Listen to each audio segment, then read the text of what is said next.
அடுத்த உக்ரைன் யார்? அடுத்த ஜெலன்ஸ்கி யார்? இந்த கேள்விக்கு விடை தேடும்போது ஆட்டோமேட்டிக்கா நான் தான், அடுத்த உக்ரைன் நான் தான்னு ஈரான் சொல்லுது. அடுத்த ஜெலன்ஸ்கி நான் தான் கமேனியே சொல்றார். இப்படி சொன்னா எப்படி இருக்கும்? அந்த மாரி தான் மனுஷன் செயல்படுறார். ஜெலன்ஸ்கிய பொறுத்தவரையும் முன்னுக்கு முன் முரணா பேசுவாரு. அதே மாரி அவரு சொல்றது எதுவுமே ஒத்துக்கிற மாரி இருக்காது. ஆனா ஒட்டுமொத்த ஐரோப்பாவும் சுத்தி நின்னு கை தட்டும்போது ஒத்துக்கிட்டு தான் ஆகணும். இல்ல அப்டின்னா நம்மகிட்ட வந்து வம்பு பண்ணுவாய்ங்க. நாங்க ஒத்துக்கல. அதே சமயம் நாங்க எதிர்த்தும் பேசலப்பா. ஏன்னா அந்த காமெடி ஷோவ நாங்க பார்க்கலப்பா அப்படின்னு சொல்லிட்டு இந்தியா ஒதுங்கிக்கிச்சு. அதே மாரி தான் ஈரானோட அலி கமேனியும் செய்றாரு. என்ன ஒண்ணு தன்னையும் மறந்து தன்னோட அரும பெருமை எல்லாம் காத்துல பறக்க விடுறார். ஈரான் கமேனி மட்டும் கிடையாது. ஒட்டுமொத்த ஈரானும் தன்னையும் அறியாம பல விஷயங்கள் செய்கிறார்கள். அது எதுவுமே அவர்களுக்கு மைலேஜே கிடையாது. அதாவது களத்துல மைலேஜ தாண்டி ஒரு நாட்டுக்கு பெரிய அளவு செல்வாக்கு வேணும். அந்த செல்வாக்க உருவாக்குறது ரொம்ப கஷ்டம். ஈரான் மறைமுகமா ஒரு செல்வாக்க உருவாக்கி வச்சிருந்துச்சு. என்னடா அப்படின்னு கேட்டா, ஈரான தொட்ட செத்த பாத்துக்க அப்படின்னு சொல்ற மாரி, ஈரானுக்கு ஆதரவாவும் பல நாடுகள்ல இருக்கக்கூடிய 1 டசன் ப்ராக்ஸிகள் வருவார்கள் அப்படிங்கிறது தான். என்னடா வித்தியாசமா டயலாக் இருக்கு. எல்லா நாடும் எங்களுக்காக அந்த நாட்டு ராணுவம் வரும், இந்த நாட்டு ராணுவம் வரும்பார்கள் அப்படின்னு கேட்டா, ஈரானுக்காக எந்த நாடும் சுத்தி உள்ளலாம் வராது. ஏன்னா எங்களுக்கு பெரிய அளவு சண்டை, வம்பு, தும்பு இருக்கு. அதனால அந்தந்த ஒவ்வொரு நாட்டுக்குள்ள ஒரு நாட்டு ராணுவம் மாரி நாங்க உருவாக்கி வச்சிருக்கோம் அப்டின்னாய்ங்க. தீவிரவாதிய உருவாக்கியிருக்கு. அதானப்பா? அப்டின்னு கேட்டா, அது பூரா அந்த நாட்டுக்கான இன்னொரு ராணுவம். அப்படிதான் சொல்லணும். காரணம் என்னன்னு கேட்டோம் அப்டின்னா, டக்குன்னு அங்க உள்ள 2 பிரிவு பேர சொல்லிருவார்கள். அதோட நம்ம வெளியேறிறலாம். ஏன் அப்டின்னா, இந்த 2 பிரிவு பிரச்சனை அப்படிங்கிறது காலங்காலமா வருது. பங்காளி சண்டை நிக்கவே நிக்காது. யாரு போனாலும் நிக்காது. அப்புறம் எதுக்கு அத பத்தி விரிவா பேசிக்கிட்டு? அத விட்டுருவோம். அப்பேற்பட்ட ஈரான் தன்னோட 1 டசன் ப்ராக்ஸிகள் எனக்கு ப்ராக்ஸியே இல்லைன்ட்டாய்ங்க. என்னடா இது? ஒரு காலகட்டத்தில அவங்க பூரா எங்க ஆளுக, எங்களோட பாதுகாப்புக்காக இருக்கார்கள், எங்களுக்கு ஒண்ணா வருவார்கள் அப்படின்னு சொன்ன 1 டசன் ப்ராக்ஸிய, நாங்க ஒண்ணும் ப்ராக்ஸி வச்சிருக்க நாடெல்லாம் கிடையாது. இன்னும் சொல்லப்போனா ஈரான் அடிச்சா திருப்பி ஈரானே அடிக்கும். ஈரான அடிக்கக்கூடிய தைரியம் தான் எவன்ட்டயும் இல்ல. அப்படின்னு சொன்னது மட்டும் இல்லாம, இதுவரையும் கூட ஒத்துக்கலாம். ஓகே. இதுக்கடுத்து ஹவுதி ஆகட்டும், ஹிஸ்புல்லாவாகட்டும், ஹமாஸ் ஆகட்டும், எல்லா பயலுக்கும் தனித்தனி கொள்கை இருக்கு. அவர்கள் தனியா இயங்குறார்கள். ஈரான காப்பாத்துறக்காக அவர்கள் உருவாக்கப்படல. அவர்கள காப்பாத்துறக்காக ஈரான் இங்க உட்காரல அப்படின்ட்டாரு. 2வது சொன்ன வரி ஒரு அதிர்ச்சி தான். இருந்தாலும் அதான் தெரிஞ்சு போச்சே. ஹிஸ்புல்லாவோட நிலைமை என்ன? முக்கியமான தலைவர்கள் அத்தன பேருக்கு டிக்கெட் கிழிக்கப்பட்டாச்சு. ஹமாஸோட நிலைமை என்ன? அதேதான். என்ன ஒண்ணு ஈரானுக்குள்ள வச்சே டிக்கெட் கிழிச்சாச்சு. அடுத்து ஹவுதிகளுக்கும் பெரிய அளவு அடி விழுந்துகிட்டே இருக்கு. என்ன முக்கியமான தலைவர்களுக்கு டிக்கெட் கிழிக்க முடியலையே ஒழிய, அதுக்குன்னு ஹவுதி தப்பிச்சுரும், பொழச்சுரும் அப்படின்னு கேட்டா, ஹவுதியா தப்பிக்கும், பொழைக்கும். அதுல ஈரானோட பிரசன்ஸ் என்ன அப்படின்னு கேட்டா, ஒண்ணும் இல்ல அப்படின்னு சொல்லலாம். அப்படியே சொல்லிக்கிட்டு, எனக்கு தேவையே இல்ல இந்த பயலுக பூரா அப்படின்னு சொல்லி அலி கமேனி அறிவிச்சிட்டார். அடப்பாவி மனுஷா! உனக்காக திட்டங்கள் தீட்டி இஸ்ரேல் மீது பாஞ்சு, கடைசியில இயக்கம் போயி, அந்த நாடு போய், அப்பாவி பொதுமக்கள் போய், எல்லா பயலும் போயாச்சுல்ல. அப்புறம் என்ன? அப்படிங்கிற மாரி தான் கமேனி அவர்களோட ஸ்டேட்மெண்ட். இத ராஜதந்திர ஸ்டேட்மெண்ட்டாவும் பார்க்கலாம்.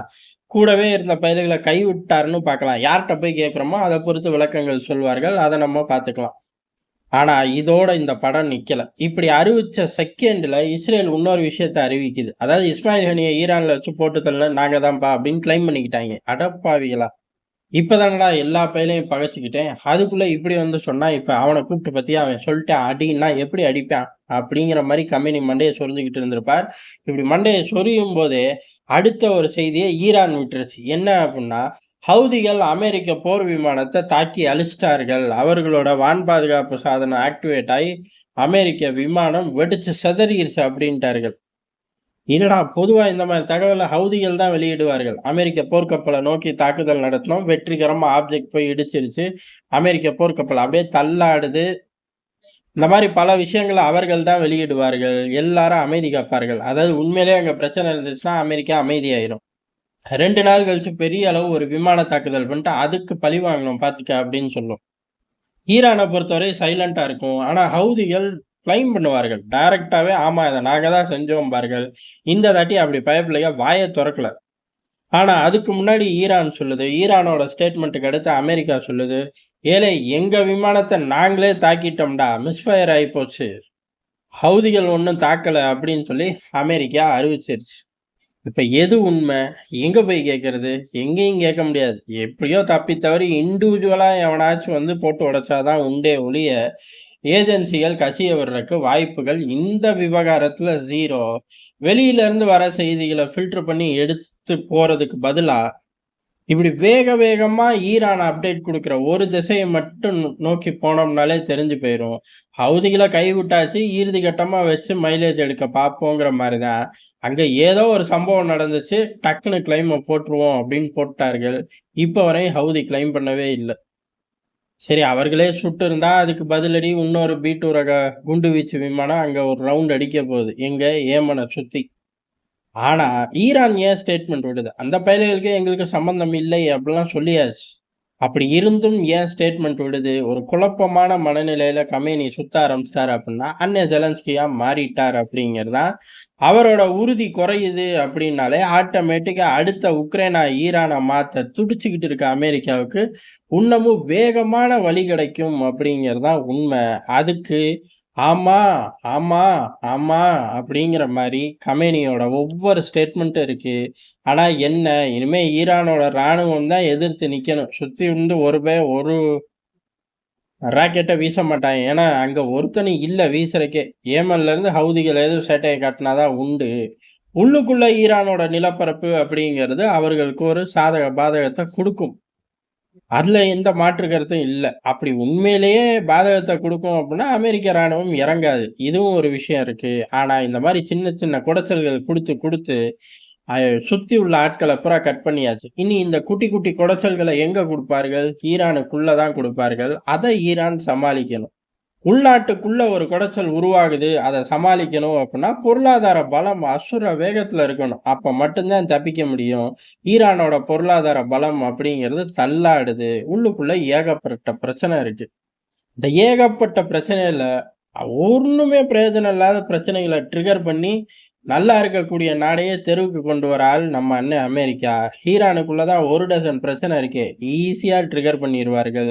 இது எல்லாம் தெரிஞ்சனால தான் அலி கமேனி ஒரு வகையான பதட்டத்துல வீரமான ஸ்டேட்மெண்ட் ஒரு நாளு, அடுத்த கட்ட ராஜதந்திரமான ஸ்டேட்மெண்ட் இன்னொரு நாளு அப்படின்னு விடுறேன்னு சொல்லி குழம்பிடுறாரு.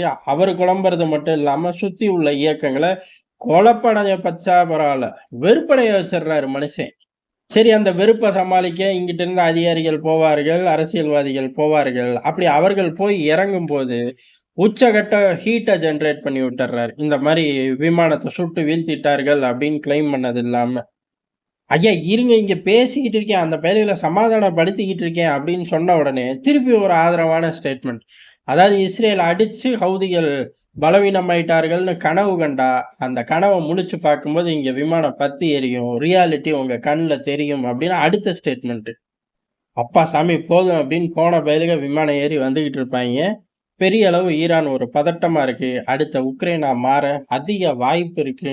தெரிஞ்சுக்கிட்டா அதோட சுப்ரீம் லீடர் அலி கமேனி அடுத்த ஜெலன்ஸ்கியா தன்னையும் அறியாம மாறிட்டார் அப்படிங்கிறதான் யதார்த்தமான உண்மை. நன்றி, வணக்கம்.